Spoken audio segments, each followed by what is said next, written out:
The story begins with a young deer named Bambi, happily wandering through the forest beside his mother.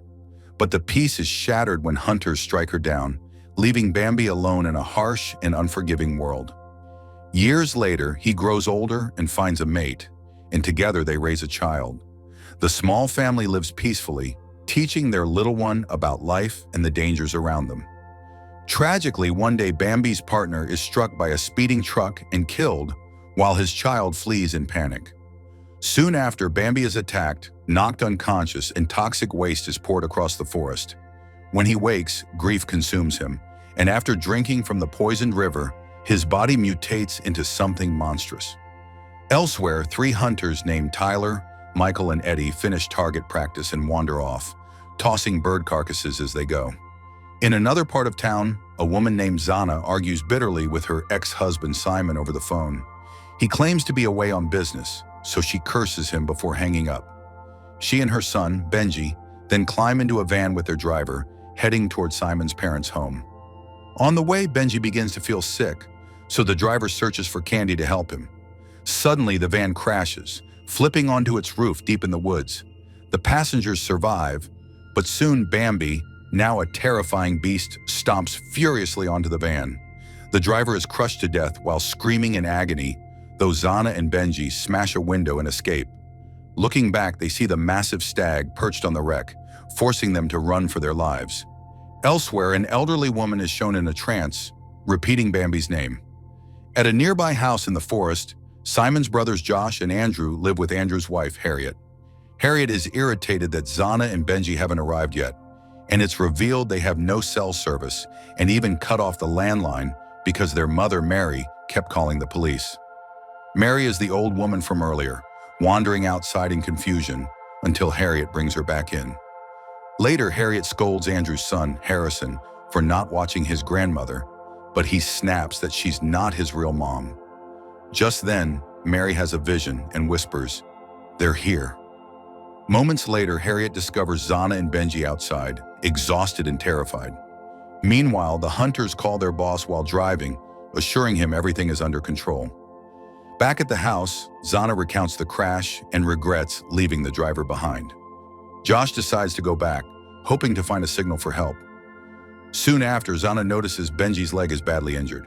At the same time, the hunters find the wrecked van and pick up Zana's phone, only to hear growls in the distance. Back home, Mary draws eerie sketches of a stag while humming a song. Out in the woods, Tyler hears a sound and fires a shot, but it tragically hits Josh, killing him instantly. Realizing their mistake, the hunters panic but hide his body in their truck. Back at the house, Mary watches the yard lights flicker as Benji notices her deer drawings. Suddenly, a dead bird smashes into the window, and outside he spots Bambi in the shadows. He calls his mother, and Zana is horrified to see the monstrous stag. They flee just as Bambi smashes through the door, terrorizing the family. The creature storms the kitchen, trapping Harriet, Andrew, and Harrison. While Andrew and Harrison escape, Harriet runs into the bathroom. Bambi crashes through the wall, striking her in the backside, but she barely escapes out a window. Soon the family regroups and pile into a van, desperate to leave. As they speed off, Harriet runs toward them with Bambi close behind. Harriet is then chased down and stabbed in the back by Bambi's antlers, ripping her in half.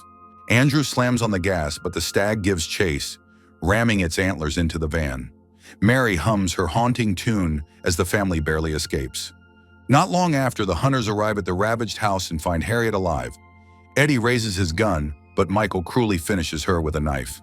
On the road, the fleeing family is stopped by a fallen tree. While Andrew and Harrison work to move it with a rope tied to the van, Zana puts Benji behind the wheel. Suddenly, Bambi appears, and in the chaos, Andrew is dragged behind the van as it speeds away.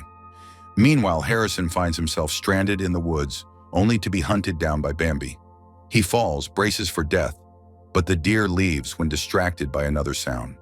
The van soon runs out of gas, and the family discovers they've been dragging Andrew's body. Zana also realizes Mary has wandered off, so she and Benji chase after her.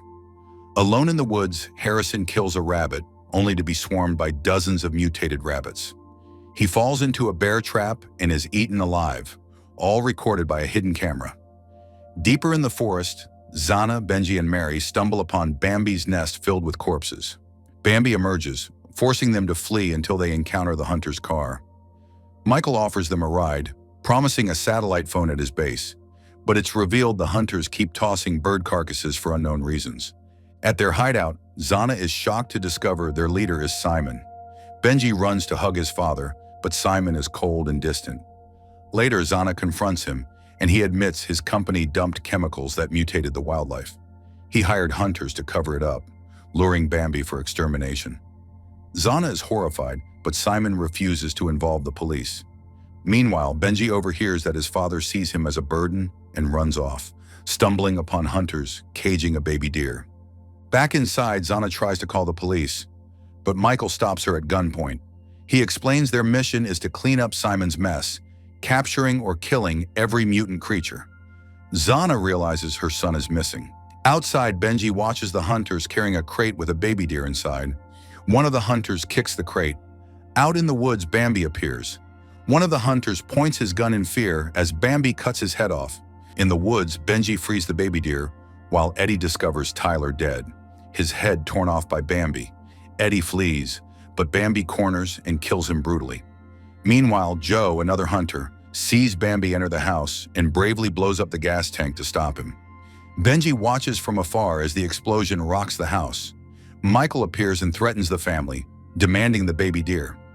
Simon urges Benji to comply, but the boy refuses. Suddenly, Bambi reappears, still alive despite his burns. Michael shoots him, but Bambi kills him with his antlers. Simon seizes Michael's phone from Zana, refusing to let her call for help. Then Bambi steps in front of Benji, and instead of protecting his son, Simon cowardly runs away. Zana realizes the creature only wants his child back, so she carefully reunites Bambi with the baby. For a moment, the reunion is touching, but Michael, barely alive, fires again, wounding Bambi. Before he can finish, Mary shoots him dead, her mind suddenly clear.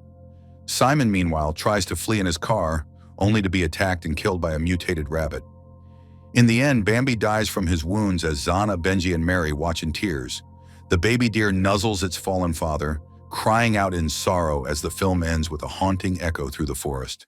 And that's the full ride of Bambi, The Reckoning, a twisted, dark reimagining of a tale we thought we knew so well. From sorrow and mutation to revenge and heartbreak, this film pushes the boundaries between tragedy and terror. If you enjoyed this recap, don't forget to like, subscribe, and ring the bell so you won't miss future breakdowns, horror reviews, and deep dives. Which moment hit you the hardest? Bambi's transformation, the reveal about Simon, or the final heartbreaking farewell? Drop your thoughts in the comments below. And if there's another movie you'd like me to recap next, let me know. Thanks for watching. Subscribe for more.